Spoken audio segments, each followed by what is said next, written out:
Hey everyone, so welcome to my channel. We're gonna just give you some commentary for the process of making this movie and what started it and everything else. So, first of all, my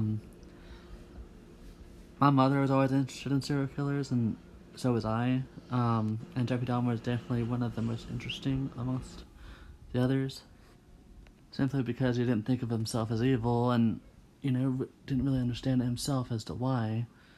And, a lot of people found that really interesting, and I got even more into it after I seen My Friend Dahmer.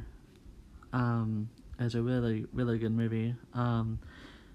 And so I thought it'd be interesting to kind of get myself out of my comfort zone a little bit and try my best to portray Jeffrey Dahmer, and whether it was good or not, I still push myself, so I think that's a plus for anyone that's trying to improve themselves. So to get into the character, I'd watch interviews, all the interviews I could find, and I'd even go online and look at his apartment and his victims. Everything is really disturbing.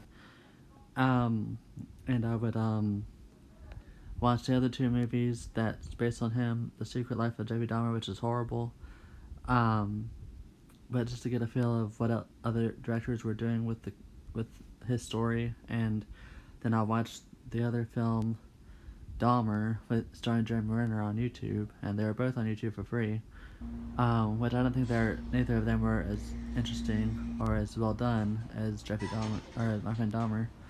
And so I thought, since it was new and something that was not done very much, that this would be a good opportunity to put my own stamp on it. Within just 3 weeks' time of constantly watching his videos over and over and over again, to try to see his characteristics and everything, which there wasn't any at all. I wish I knew why. It was just really got to where it was really disturbing. I don't have an answer. And I have nightmares and stuff, and it was really. Was it something I did? Probably the most extreme thing I've done, and so I think that's a good thing. And the film was very cheap. There was little to no money put into it. There was I bought the glasses for $5, or I think it was actually $10 for the glasses, and then the wig was $10, and I've already had the outfit and the cuffs. I just needed a backdrop for the little interrogation scenes, and that was $10.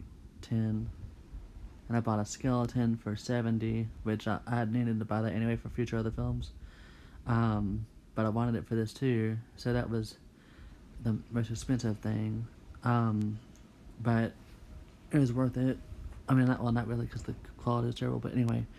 I bought a body bag and some caution tape, and that was really all I spent on it. Wait, actually, no, I take that back. I did buy some pants and a shirt for this scene here.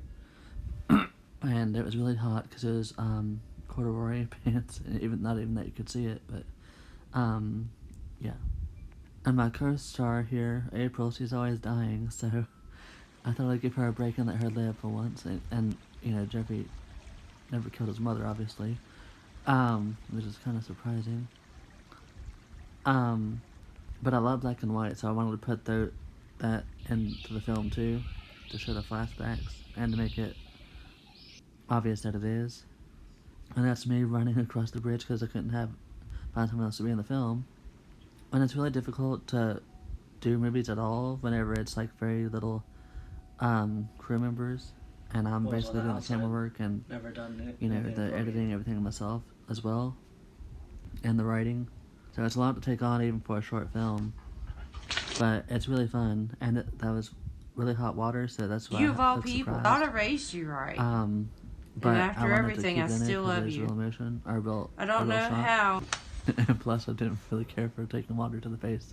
I don't even know you anymore. That's just a printed out piece of paper I got from online, but it looks like actual newspaper. I thought it made a good prop. And at first I was, debating whether I should make this movie or not because it was a true story of something that really happened, and it felt kind of wrong in a way, like considering the people that died in it. But it's like, you know, many of other people have done it, so I mean, why not me? And it's always fun to make a movie. And I thought I'd do something that's somewhat original, even though it's based on a true story. Like the part after I'm arrested is completely made up. So, but I'm sure there's been times when Jeffrey's parents would visit him and have these discussions, and the scene there with the skeleton is like a premonition of what would have came to his last victim if he hadn't escaped, where he had shackles on his hands. There's so much more I wanted to do with the story. Yes, actually have a prisoner, like actually they're gonna beat my head in. Like that actually happened in real life with Jeffrey Dahmer, but I didn't have someone else to play that part, so I just kind of had to tell the story through what I had already. There's real pictures of Jeffrey Dahmer from online. I don't have a son. And Jeffrey Dahmer's mom in interviews never seemed to really care, so that's why I put her character in there like she is. But then her being frustrated with her son being dead, despite all that's happened.